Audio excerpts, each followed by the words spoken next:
चलिए, दो शहरों की कहानी।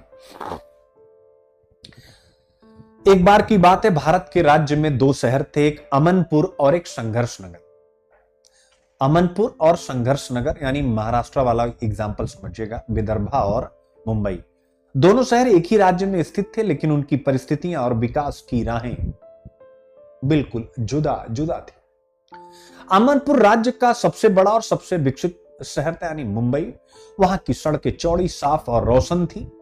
लोग अच्छे घरों में रहते थे और बच्चों के पास अच्छे स्कूल और खेल के मैदान थे। वहां के लोग व्यापार और उद्योग में आगे थे, यानी अमनपुर यानी मुंबई, और उनके पास रोजगार के अच्छे अवसर थे। अमनपुर के लोगों का जीवन खुशहाल था और उनके पास हर सुविधा थी। अमनपुर की संपन्नता का एक बड़ा कारण, यानी संपन्नता, अब उसके कारणों पर आ रहे हैं, निजी निवेश था, जो वहां के बेहतर बुनियादी ढांचे और सुविधाओं के कारण अधिक आकर्षित होता था। इंफ्रा अच्छा था, सुविधाएं थी। दूसरी ओर संघर्ष नगर की कहानी कुछ और थी, यानी विदर्भा। संघर्ष नगर में अधिकतर लोग किसान थे और खेती ही उनकी आय का मुख्य स्रोत थी। लेकिन यहाँ की जमीन बंजर हो रही थी और लोगों के पास पर्याप्त संसाधन नहीं थे।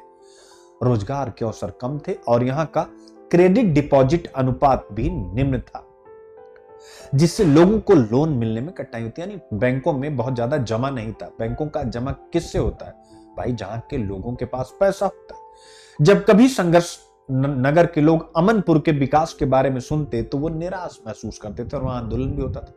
वहां की सड़कों में गड्ढे थे, स्कूल और अस्पतालों की स्थिति खराब थी और लोगों की आर्थिक स्थिति दयनीय थी। अमनपुर और संघर्ष नगर यानी अमनपुर यानी मुंबई, संघर्ष नगर यानी विदर्भा, ऐसे ही आप एक राज्य के बारे में सोच सकते हैं, जैसे बिहार में पटना और बाकी। अमनपुर और संघर्ष नगर के बीच इस विषमता के कारण राज्य में असंतोष बढ़ रहा था। अमनपुर के लोग मानते थे कि उनका योगदान सबसे अधिक है, फिर भी राज्य के बजट का एक बड़ा हिस्सा संघर्ष नगर जैसे पिछड़े क्षेत्रों में खर्च होता। समझ में आ गया? यानी संघवाद को चुनौती। वहीं संघर्ष नगर के लोग भी चुप नहीं थे। वो यह सोचते थे कि अमनपुर में ही सारी सुविधाएं दी जा रही हैं, इंफ्रा, और उनके लिए सरकार कुछ नहीं कर रही है। तो इसके माध्यम से संघवाद कैसे कमजोर हो रहा है? एक दिन राज्य के मुख्यमंत्री ने दोनों शहरों के नेताओं और उद्योगपतियों को बुलाया, दोनों संघर्षपुर और अमन नगर, और कहा, हम एक ही राज्य के दो महत्वपूर्ण हिस्से हैं। अगर अमनपुर समृद्ध है तो संघर्ष नगर के लोग वहां से सीख सकते हैं। भाषण स्टार्ट।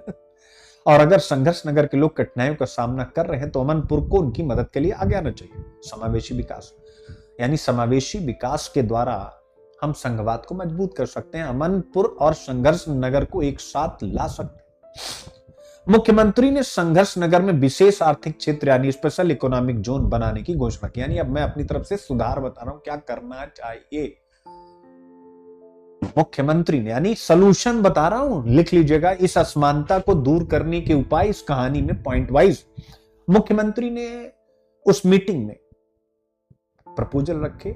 संघर्ष नगर में विशेष आर्थिक क्षेत्र स्पेशल इकोनॉमिक जोन बनाने की घोषणा की, ताकि निजी निवेश आकर्षित हो सके। तो ऐसे आप भी जो पिछड़े क्षेत्र हैं वहां के लिए लिखेंगे अपनी कॉपी में, स्पेशल इकोनॉमिक जोन बनाने की आवश्यकता है।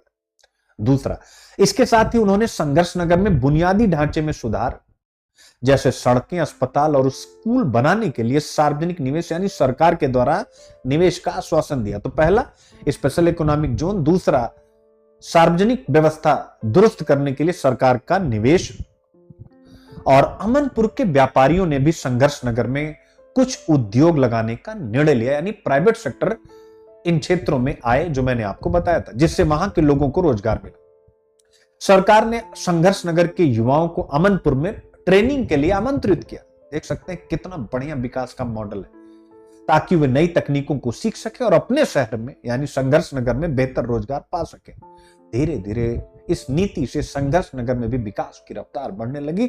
लोग वहां के बेहतर होते बुनियादी ढांचे और रोजगार के नए अवसरों से खुश होने लगे। इस प्रकार अमनपुर और संघर्षपुर ने मिलकर विकास की एक नई कहानी लिखी, जहां दोनों ने एक दूसरे की जरूरतों को समझा और साथ मिलकर विकास की राह पर आगे बढ़े। जीएस पेपर 2 समावेशी विकास।